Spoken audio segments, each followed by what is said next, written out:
আসসালামু আলাইকুম। তো এটা হচ্ছে অ্যাবডোমেনের একটা এক্সরে ফিল্ম। তো এখানে দুইটা ভিউ দেখা যাচ্ছে। এই যে প্রথমটা এটা হচ্ছে এপি ভিউ, মানে অ্যান্টিরিয়র পোস্টেরিয়র ভিউ, আর এটা হচ্ছে ল্যাটারাল ভিউ, এটা হচ্ছে ল্যাটারাল ভিউ।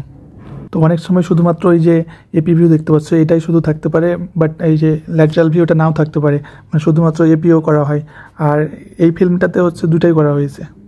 তো ভাইবা পরে যদি আমাদের এটা ধরে বলে যে এটা কিসের ফিল্ম, এটা এক্সপ্লেইন করো, তাহলে আমরা বলবো this is plain X-ray of abdomen. Plain X-ray of abdomen, plain মানে PLAIN।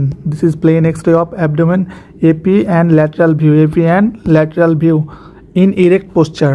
তাহলে আমি আবার যদি বলি this is plain X-ray of abdomen, this is plain X-ray of abdomen anterior posterior and lateral view in erect posture. Erect posture কেন বলছি, কারণ এই যে ফিল্মটা তৈরি করা হয়েছে এখানে পেশেন্টের দাঁড়ানো অবস্থায়। এখন নেক্সট প্রশ্ন যে এখানে প্লেন, আমি প্লেন এক্সরে কেন বলছি, প্লেন এক্সরে কেন বলছি? তো এক কথায় উত্তর যে এখানে কোনো কন্ট্রাস্ট ইউজ করা হয়নি, এই জন্য এটাকে আমরা বলছি প্লেন এক্সরে। আর এখানে আরেকটা কথা মাথায় রাখো যে শুধুমাত্র এই ফিল্মটা, মানে এটা শুধু থাকতে পারে পরীক্ষার হলে, মানে এটা নাও থাকতে পারে। তখন আমরা কিভাবে এটা এক্সপ্লেইন করবো? তখন আমরা বলবো this is plain X-ray of abdomen anterior posterior view in erect posture, এটা বলবো আমরা, তখন ল্যাটারালটা ইউজ করবো না। এরপরে তোমরা এখানে দেখতে পাচ্ছ যে কিছু কিছু জায়গা হচ্ছে যে শ্যাডোগুলো সাদা হয়ে আছে, সাদা, আর কিছু কিছু জায়গায় দেখছো যে কালো হয়ে আছে। তো এগুলো কেন? তো এই যে কালো যেগুলো, এগুলোকে বলা হয় radiolucent shadow, radiolucent. আর যেগুলো হোয়াইট হয়ে আছে, যেগুলো দেখতে পাচ্ছ এই যে বন্ডসগুলো, এগুলোকে বলা হয় রেডিও ওপাক, রেডিও ওপাক। তো এই যে রেডিওলুসেন্ট, এই রেডিওলুসেন্ট হওয়ার কারণ কি? এই রেডিওলুসেন্ট হওয়ার কারণ হচ্ছে যে এখানে হলো কি এয়ার আছে, এয়ার থাকার কারণে এগুলো হচ্ছে রেডিওলুসেন্ট, রেডিওলুসেন্ট। আর রেডিও ওপাক হওয়ার কারণ কি? রেডিও ওপাক, রেডিও ওপাক হওয়ার কারণ হচ্ছে যে ক্যালসিয়াম। এই যে আমরা দেখছি যে বোনসগুলো সবগুলো হচ্ছে হোয়াইট হয়ে আছে, হোয়াইট শ্যাডো। তো এইগুলোতে ক্যালসিয়াম ডিপোজিট হয়, যার কারণে হলো গিয়ে এগুলো হচ্ছে radio opaque shadow, radio opaque. তার মানে এর কারণ কি? মেইন কারণই হচ্ছে ক্যালসিয়াম। আর রেডিওলুসেন্ট এটা হচ্ছে মেইন কারণই হচ্ছে এয়ার বা বাতাস। তো এই ফিল্মগুলো যারা প্রথম দেখছো তাদের অনেকেরই মনে প্রশ্ন আসতে পারে যে এগুলো আমরা কেন করছি বা কখন কখন করছি এটা। তো নর্মালি মাথায় রাখো যে এগুলো সাধারণত আমাদের যে ইন্টেস্টাইনাল যে লুপ, ওই যে বাওয়েল গ্যাস আছে, এগুলো দেখার জন্য এটা করা হয়। তোমার এয়ার ফ্লুইড লেভেল যে আছে এটা চেক করার জন্য করা হয়। অনেক সময় ইন্টেস্টাইনাল অবস্ট্রাকশান বা কোনো পারফোরেশন এটা দেখার জন্য এটা করা হয়। এরপরে অনেক পেশেন্ট আছে যারা অ্যাকুইট অ্যাবডোমিনাল পেইন নিয়ে, তো কোনো ডিফর্মিটি আছে নাকি এটা এক্সরের মাধ্যমে জানার জন্য অনেক সময় এই অ্যাবডোমিনাল এক্সরে করা হয়। এরপরে মনে করো ট্রমা বা কোনো ফরেন বডি আছে কিনা এটা দেখার জন্য এটা করা হয়। এছাড়াও মনে করো কারো অ্যাবডোমিনাল মাস থাকতে পারে, যেটা এক্সরে ফিল্মে বোঝা যায়, তো এটা দেখার জন্য করা হয়। এছাড়া কিছু স্পেসিফিক ডিজিজ আছে, যেমন এটাকে বলা হয় সিগময়েড ভলভুলাস, এই ডিজিজটা এখান থেকে বোঝা যায় যে হয়েছে কি না। তো এরকম অনেক কন্ডিশানে হচ্ছে যে এই অ্যাবডোমিনাল এক্সরেটা করা হয়। আচ্ছা, এখানে আমি একটা কথা বললাম যে বাওয়েল গ্যাস। তো এই যে বাওয়েল বলতে আসলে ওই যে ইন্টেস্টাইনকে বোঝায়, বাওয়েল বলতে ইন্টেস্টাইনকে বোঝায়। তো এটা দুই কন্ডিশনে দুইভাবে ইউজ করা হয়। মনে করো কেউ যদি অ্যানাটমিক্যাল অ্যাসপেক্ট থেকে বলতে চায়, অ্যানাটমিক্যাল অ্যাসপেক্ট থেকে, তাহলে এটাকে হলো গিয়ে ইন্টেস্টাইন বলতে হবে, ইন্টেস্টাইন। আর কেউ যদি মনে করে যে আমি ক্লিনিক্যাল অ্যাসপেক্ট থেকে বলতে চাই, এটা ক্লিনিক্যাল বা জেনারেল অ্যাসপেক্ট থেকে, তাহলে সেটাকে হলো গিয়ে বাওয়েল বলা হয়, মানে বাওয়েল ইউজ করে সাধারণত ক্লিনিশিয়ানরা।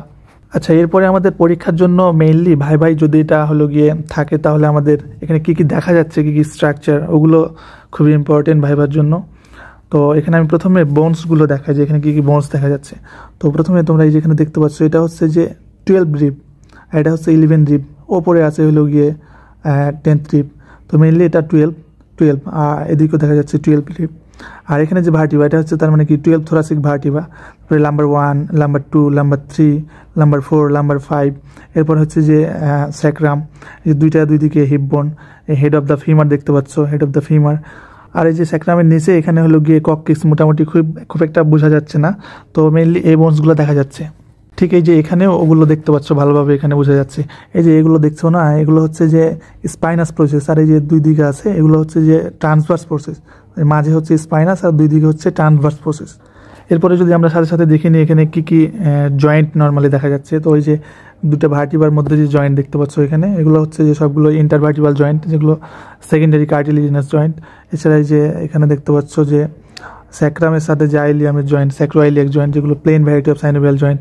এরপরে হলো গিয়ে যে hip joint, ball and socket variety of synovial joint, মানে এগুলো হচ্ছে মেইন জয়েন্ট। এছাড়া এখানে আরও হচ্ছে যে আছে, যেমন এই যে হলো গিয়ে লাম্বোস্যাক্রাল জয়েন্ট, এটাও একটা সেকেন্ডারি কার্টিলিজিনাস জয়েন্ট। আচ্ছা, এবার আমরা দেখি যে এখানে বোনস বাদে আর কি কি শ্যাডো দেখা যাচ্ছে।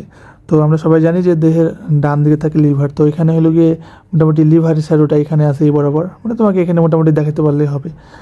এছাড়া এই যে এই বরাবর উপরে হলো গিয়ে এখানে স্প্লিনের শ্যাডো আছে, এখানে বোঝা যায় না, বাট মোটামুটি তোমাকে তো একটু যদি বলে যাতে দেখাতে পারো যে বরাবর স্প্লিনটা এর উপরে আছে। এরপরে এখানে দেখতে পাচ্ছ এটা হচ্ছে যে রাইট কিডনি, আর এটা হচ্ছে লেফট কিডনি, এটা হচ্ছে লেফট কিডনি। তো আমরা জানি যে রাইট কিডনিটা একটু হলো গিয়ে নিচে থাকে, কেন? কারণ due to large right lobe of liver, এটা হচ্ছে একটু নিচে থাকে। এছাড়া এখানে হলো গিয়ে এই বরাবর মোটামুটি দেখা যাচ্ছে যে একটু উপরে এখানে হলো গিয়ে স্টোমাকের শ্যাডো থাকে, এখানে স্টোমাক কিন্তু বোঝা যায় না খুব একটা, বাট তোমাকে যদি বলে এই বরাবর এই জায়গায় একটু তুমি যদি দেখাতে পারো তাও হবে।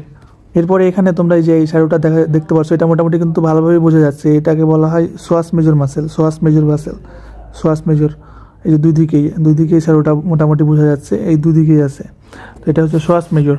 তো আমরা জানি এর হলো গিয়ে অরিজিন নাই কই, ট্রান্সপোর্ট প্রসেস অফ লাম্বার ভার্টিবা, এই যে লাম্বার ভার্টিবা ট্রান্সপোর্ট প্রসেস থেকে এটা অরিজিন নিয়ে হলো গিয়ে এটা হলো গিয়ে ইনসারশন নেয় লেজার ট্রেগেন্টার অফ ফিমার, এই লেজার ট্রেগেন্টার অফ ফিমার। তো এটা কিন্তু ভালোভাবে বোঝা যাচ্ছে, এটা দেখাতে হবে, এই যে এটা।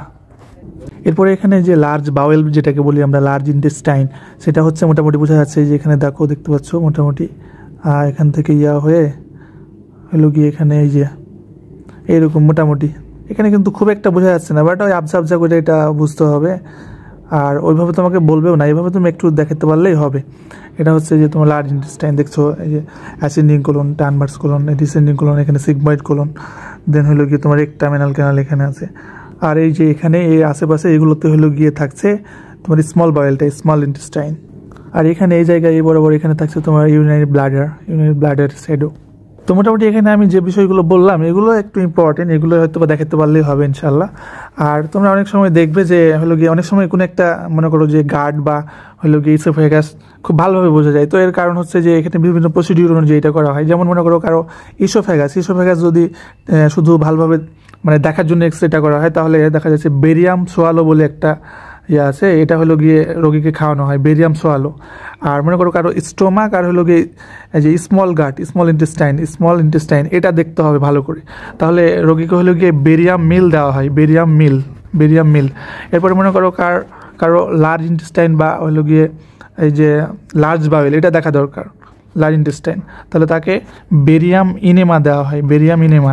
এর কারণে তোমার হলো গিয়ে দেখা যাচ্ছে যে ওই নির্দিষ্ট অংশগুলো ভালোভাবে বোঝা যায় এক্সরে ফিল্ম এর মাধ্যমে, রেডিওলজিস্টরা ডিজিজ ডায়াগনোসিস করে থাকে। এখানে যা বললাম আমি মোটামুটি এই বিষয়গুলো শুধু এক্সরে ফিল্মের জন্য মনে করো প্রযোজ্য, এর বাইরে তুমি তো অনেক কিছু জানতে পারো যেগুলো হলো গিয়ে নর্মাল থিওরিতে পড়ছো, ওগুলাই হলো গিয়ে স্যাররা জিজ্ঞেস করবে।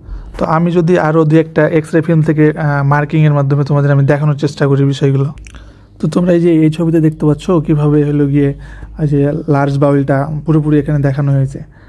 এরপরে তোমরা এই যে এই ছবিতে দেখতে পাচ্ছ এখানে কিন্তু ওই যে প্রত্যেকটা যে হলো কি অর্গ্যান বা বোন সবগুলো এখানে মার্কিং করা আছে, কিন্তু এখানে দেখছো এখানে ওইভাবে কিন্তু বোঝা যাচ্ছে না, বাট নর্মালি ওনারা একটা অ্যাজিউম করে একটা মার্কিং করে রাখছে। তোমরা এটাও দেখতে পারো, এটাও ওই রকমই একটা ফিগার। তো আজকের ভিডিও এই পর্যন্তই, দেখা হবে অন্য কোনো ভিডিওতে। আসসালামু আলাইকুম।